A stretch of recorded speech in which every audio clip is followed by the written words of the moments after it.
आज एक बड़ी ही कमाल की खबर पड़ी जिसके हिसाब से बहुत जल्द ऐसे दिन आने वाले हैं जहां आम तौर पर जो हम पेट्रोल पंप देखते हैं ना, वहां अगर आप जाएंगे किसी दिन और वहां खड़ा अटेंडेंट आपसे ये कह दे कि सर अब यहां पेट्रोल नहीं मिलता। ये सुनने में अजीब लगता है ना, लेकिन भारत जिस दिशा में आगे बढ़ रहा है वो कुछ ऐसा ही इशारा देता है कि धीरे धीरे पेट्रोल पंप से पेट्रोल मिलना बंद हो जाए और उसकी जगह कोई दूसरा फ्यूल ले लेगा, खासकर इथेनॉल। ये नाम आपने बहुत बार सुना होगा, चर्चाओं में आजकल काफ़ी है। भारत में अभी जो फ्यूल मिलता है इथेनॉल की मैं अगर बात करूं तो उसमें उसे E20 कहा जाता है, यानी 20% इथेनॉल मिला होता है उसमें और 80% पेट्रोल का मिश्रण मिला होता है। तो ये मिक्सचर है दोनों चीज़ों का। अब सरकार ने इसे बड़े स्तर पर लागू कर दिया है और अब अगला कदम इससे भी आगे जाने का है, मतलब E85 और फिर E100। नाम से ही आप थोड़ा समझ रहे होंगे, यानी लगभग पूरी तरह से इथेनॉल से चलने वाला फ्यूल।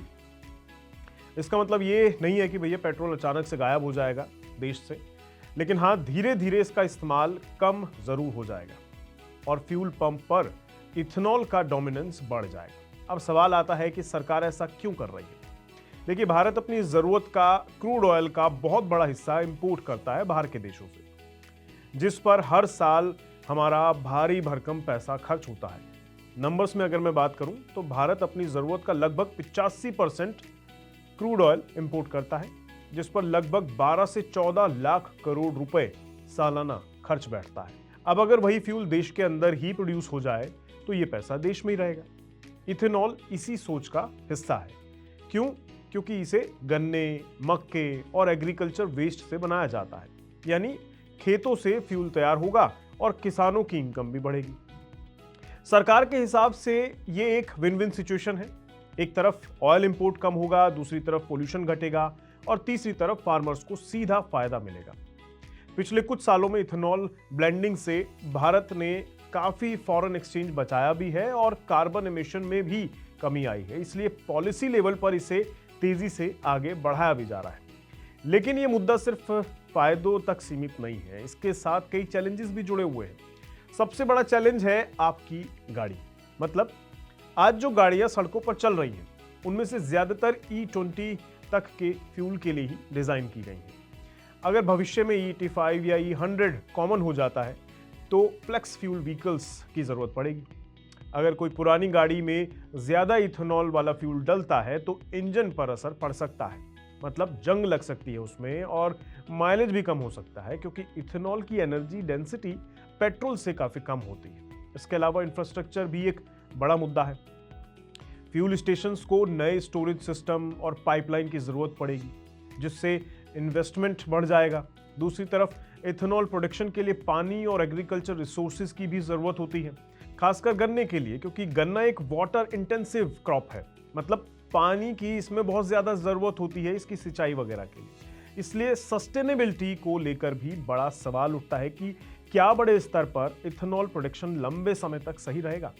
दिलचस्प बात यह है कि सरकार सिर्फ इथेनॉल पर ही डिपेंड नहीं कर रही है, बल्कि पैरेलल में इलेक्ट्रिक व्हीकल्स हो गए, बायोफ्यूल्स हो गए और हाइड्रोजन जैसे ऑप्शंस भी हैं जिन पर काम चल रहा है। इसका मतलब फ्यूचर एक मल्टी फ्यूल सिस्टम हो सकता है, जहां अलग अलग ज़रूरतों के हिसाब से अलग अलग फ्यूल इस्तेमाल होगा।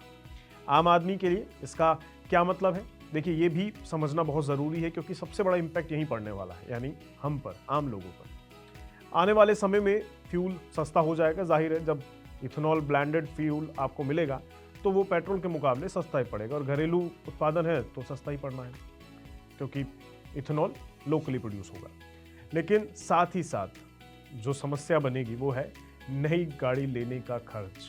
वो भी ज़रूरत पड़ सकती है, क्योंकि अगर पुरानी में इथेनॉल डल ही नहीं पा रहा होगा तो कब तक चलाएंगे, तो वो बदलने की ज़रूरत पड़ सकती है।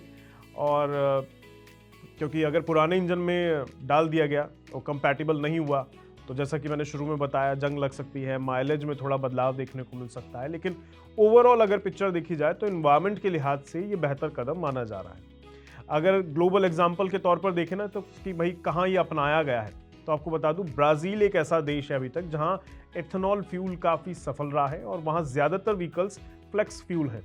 भारत भी उसी दिशा में आगे बढ़ने की कोशिश कर रहा है, लेकिन यहाँ चैलेंज थोड़े ज़्यादा हैं। क्यों? क्योंकि पॉपुलेशन और व्हीकल्स की संख्या काफ़ी ज़्यादा है। लेकिन इंपॉर्टेंट बात यही है कि पेट्रोल एकदम से खत्म नहीं होगा, सो डोंट वरी।